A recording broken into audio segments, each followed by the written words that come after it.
मुख्यमंत्री डॉक्टर मोहन यादव ने कटनी जिले के बरही में किसान सम्मेलन में शिरकत की। मुख्यमंत्री ने 243.22 करोड़ रुपए के निर्माण और विकास कार्यों का शिलान्यास और लोकार्पण किया।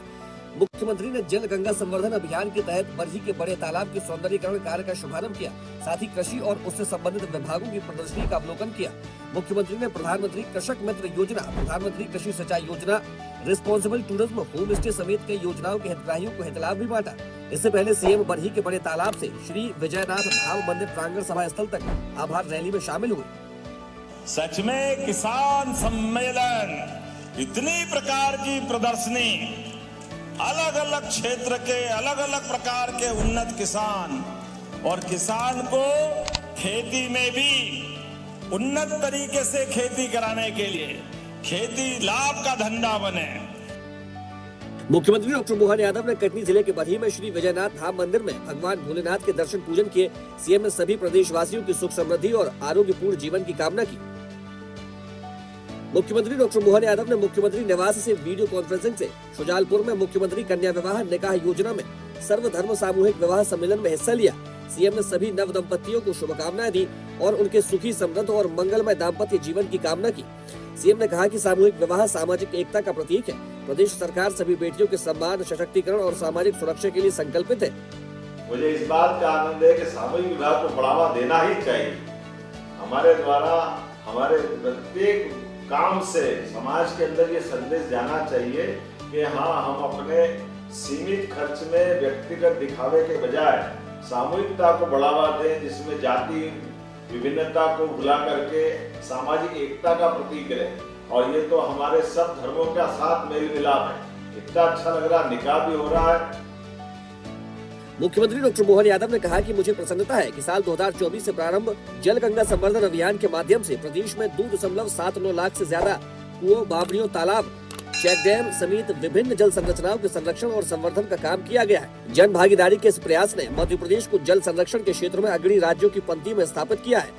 19 मार्च गुड़ी पड़वा के पावन पर्व से इस अभियान का पुनः शुभारंभ किया जा रहा है, जो गंगा दशमी तक निरंतर चलेगा। आइए हम सभी मिलकर प्रकृति के इस अमूल्य उपहार की रक्षा करें और बूंद बूंद जल का संचय कर भविष्य को सुरक्षित बनाने का संकल्प लें। इस वर्ष हम पुनः गुड़ी पड़वा से गंगा दशमी तक 3 महीने तक ये अभियान फिर प्रारंभ कर रहे हैं। 19 मार्च गुड़ी पड़वा 2083 विक्रम संवत के अवसर पर इसको छिपरा तट के साथ पूरे प्रदेश में पुनः प्रारंभ कर रहे हैं। जल गंगा संवर्धन अभियान के नाम से इस अभियान में लगभग 2500 करोड़ से ज़्यादा की धनराशि का हम लागत लगाते हुए। मुख्यमंत्री डॉक्टर मोहन यादव ने कहा कि किसान समृद्ध होगा तो प्रदेश और देश भी समृद्ध होगा। सीएम ने कहा कि वर्ष 2026 को हमने किसान कल्याण वर्ष के लिए समर्पित किया है। एक तरफ हम कृषि में फसलों के उन्नयन के लिए काम कर रहे हैं, तो वहीं पशुपालन से दूध उत्पादन पर भी हमारा पूरा ध्यान है, ताकि किसानों की आमदनी बढ़ाई जा सके। इस साल को हमने किसान कल्याण वर्ष के रूप में मनाने का निर्णय किया है और इसीलिए कई प्रकार के कामों को हम प्रोत्साहन दे रहे हैं जो किसान के लिए हितकारी है। एक तरफ हम कृषि में उसकी फसलों के उन्नयन को लेकर काम कर रहे हैं, दूसरे पशुपालन से दूध उत्पादन पे भी हमारा पूरा ध्यान है, ताकि किसानों की आमदनी बढ़ाई जा सके। मुख्यमंत्री डॉक्टर मोहन यादव ने कांग्रेस नेता राहुल गांधी के बयान की कठोर शब्दों में निंदा की। उन्होंने कहा कि हमारे एशिया के नजदीक घट रही घटनाओं के बीच दुनिया के सबसे बड़े लोकतांत्रिक देश से सबसे बड़े पद पर आसीन प्रधानमंत्री नरेंद्र मोदी के लिए राहुल गांधी जिस प्रकार की हल्की भाषा बोलते हैं, मैं उनकी निंदा करता हूँ।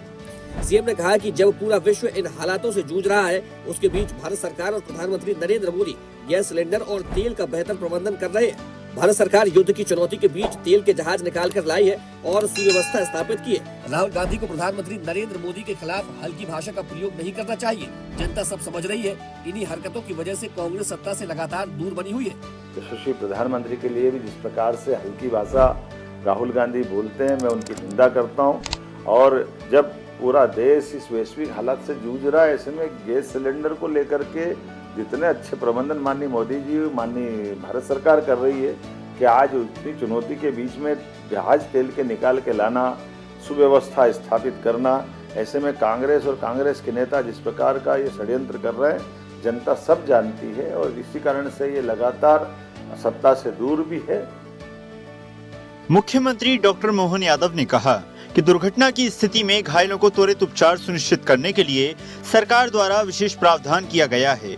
किसी व्यक्ति के दुर्घटनाग्रस्त होने पर उसे अस्पताल पहुंचाने पर 1.5 लाख तक का इलाज निःशुल्क उपलब्ध कराया जाएगा।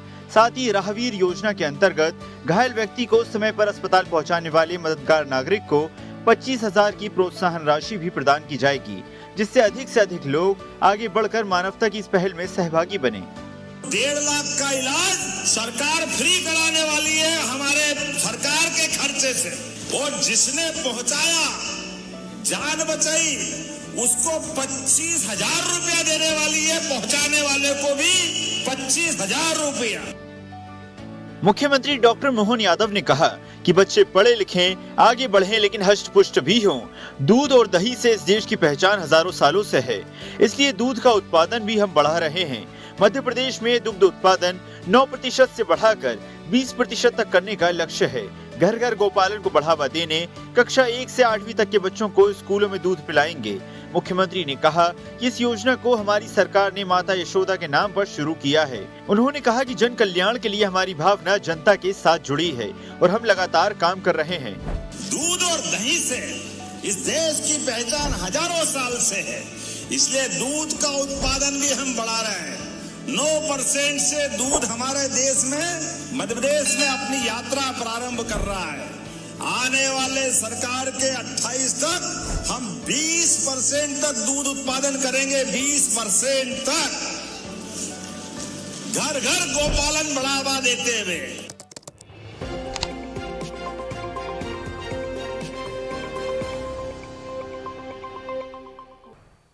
ऐसे ही वीडियोस के लिए लाइक करें, शेयर करें, फॉलो करें।